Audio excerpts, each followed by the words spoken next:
Hi all. കഴിഞ്ഞ ദിവസം ഞങ്ങളുടെ ഫാമിലിയിൽ നിന്നൊരു ട്രിപ്പ് പോയിട്ടുണ്ടായിരുന്നു. മൺട്രോത്തുരുത്ത്, സാമ്പ്രാണിക്കൊടി, കൊല്ലം ബീച്ച്. അപ്പോൾ ഇതെല്ലാം കൂടി ഉൾപ്പെടുത്തിയിട്ട് ഒരു വീഡിയോ ആണ് ഞാൻ ഇട്ടിട്ടുണ്ടായിരുന്നത്. അപ്പോൾ ആ വീഡിയോയിൽ ഞാൻ പറഞ്ഞിട്ടുണ്ടായിരുന്നു മൺട്രോത്തുരുത്തിൻ്റെ മാത്രമായിട്ടൊരു വീഡിയോ ചെയ്യാമെന്ന്. അങ്ങനെയാണ് കേട്ടോ ഈ വീഡിയോ ചെയ്യുന്നത്. ഞങ്ങളുടെ ഈ ചാനൽ സബ്സ്ക്രൈബ് ചെയ്തിട്ടില്ലാത്തവരാണെങ്കിൽ ഒന്ന് സബ്സ്ക്രൈബ് ചെയ്തതിന് ശേഷം ഈ വീഡിയോ കാണണേ. ഒപ്പം ലൈക്ക് ചെയ്യാനും മറക്കരുതേ. മൺട്രോത്തുരുത്തിൻ്റെ 1-2 ഷോർട്ട് വീഡിയോ ഒക്കെ ഇട്ടിട്ടുണ്ടായിരുന്നു. ഞങ്ങളുടെ ടൂറിൻ്റെ ഫുൾ വീഡിയോയിൽ മൺട്രോത്തുരുത്തിൻ്റെ എല്ലാ കാഴ്ചകളും ഉൾപ്പെടുത്താൻ കഴിഞ്ഞിട്ടില്ല. അപ്പോൾ അതുകൊണ്ടാണ് ഞാൻ വിചാരിച്ചു എന്തായാലും ഞങ്ങൾ കണ്ട എല്ലാ കാഴ്ചകളും നിങ്ങളെയും കാണിക്കണമെന്ന് വിചാരിച്ചു. യാത്രയിൽ എന്നെ ആകർഷിച്ച ഒരു കാര്യമാണ് കേട്ടോ ഈ പൊക്കം കുറഞ്ഞ പാലം.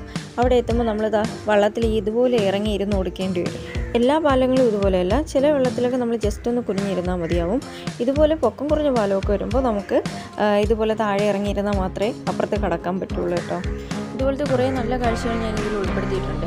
വീഡിയോയിൽ കാണുന്നതിലുപരി നമ്മൾ ആ സ്ഥലം പോയി നേരിട്ട് കാണുമ്പോഴായിരിക്കും നമുക്ക് ശരിക്കും ആ ഒരു ഭംഗി ആസ്വദിക്കാൻ കഴിയുന്നത്. അപ്പോൾ ആർക്കെങ്കിലും പോകാൻ താല്പര്യമുണ്ടെങ്കിൽ നിങ്ങൾ പോയി തന്നെ അത് ആസ്വദിക്കണം കേട്ടോ. ഈ വീഡിയോയിലുള്ളതിനേക്കാളും വളരെ നല്ല നല്ല കാഴ്ചകൾ നമുക്ക് അവിടെ പോയി കാണാൻ പറ്റും.